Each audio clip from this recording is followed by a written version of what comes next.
If you're a free-to-play Ironman aiming to train combat efficiently, your bank preset should look something like this.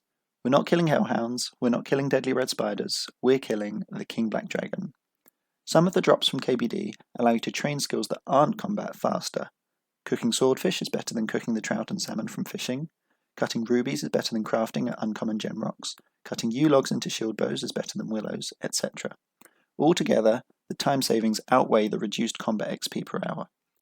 To gauge the amount of time you're saving, you need to compare the standard XP rates to the XP rates you can achieve with your banked resources from KBD. So here's the breakdown.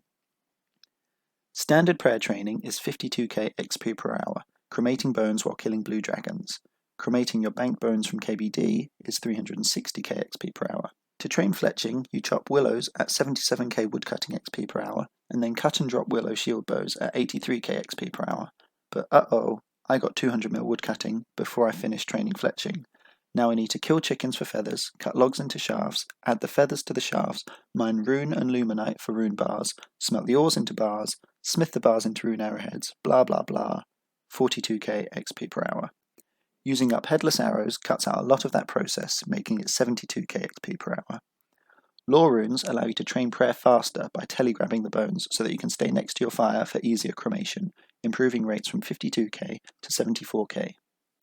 Standard cooking training involves fishing at 85k XP per hour, and then cooking your caught fish at 215k XP per hour.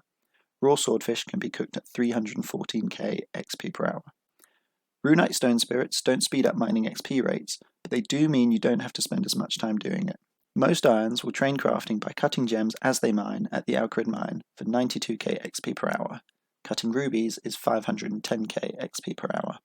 And finally, yew logs can be cut into shield bows at 150k XP per hour to avoid more slow fletching XP.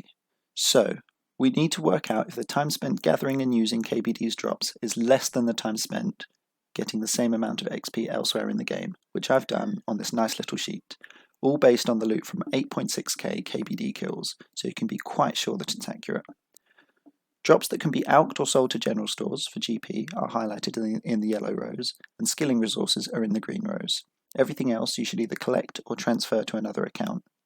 You may notice that the time saves are just shy of 50 minutes per hour of KBD, but with the 80k combat XP you'll be getting, it's a net time save. Contrary to how it may seem, I didn't make a whole video just to show off my Excel skills. I've got a few tips and tricks on how to use up your drops in the most effective way. At this point, you should watch my KBD guide if you haven't done so already, because the method we'll be using is identical to that, but with a little secret sauce mixed in. Banking is normal, entering the lair is normal, drink potions on the way if you need them, but once you've got into the area where KBD spawns, start crafting your yew logs into shield bows. You should get 3 done before he pops up. Attempt to craft another one once you start using Assault. You can't open crafting menus while taking damage, so you might not be able to do this. Just try again on your next channeled ability, which is Destroy. While all this is going on, you can superheat rune bars. You should have rune and luminite banked from mining, and this is a great way of cutting down on time spent smelting bars. I know you can superheat with ore stored in the ore box, but that adds an extra step to the banking routine and doesn't clear out inventory spots to allow you to pick up drops. At this point you might be thinking, Hugh's a schmuck. Doesn't he know you can alk the whole time during the kill? Well, he does, and he's thought about that. Alking is good XP, but only gives you a little bit of free magic. Superheat also gives you a little bit of free magic XP, but with the added bonus of saving 3 ticks worth of smelting for each bar. And since nature runes are limited to 300 per day from shops, you need to be economical with how you use them. Superheating bars will also save you more time than using the spell to reheat unfinished smithing projects. Once the kill is done, eat food if you need to and start cutting more logs. When your adrenaline has drained sufficiently from regenerate, use a defensive, loot the drops, and light a willow fire on the little rock to the west I talked about in my KBD guide.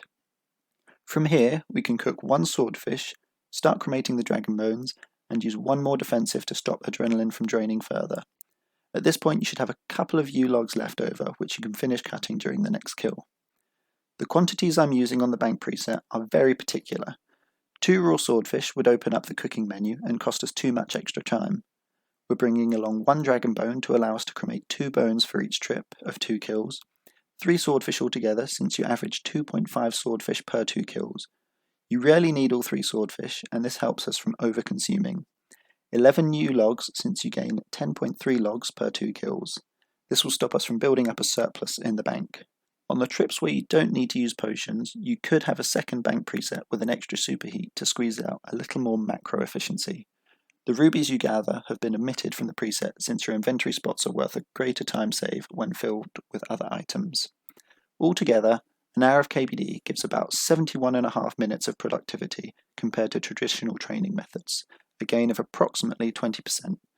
I don't really expect anyone to actually do this with the goal of training efficiently, but it's nice to know that there's at least one playstyle where my hours of practice at this boss can be put to good use. Thank you for watching.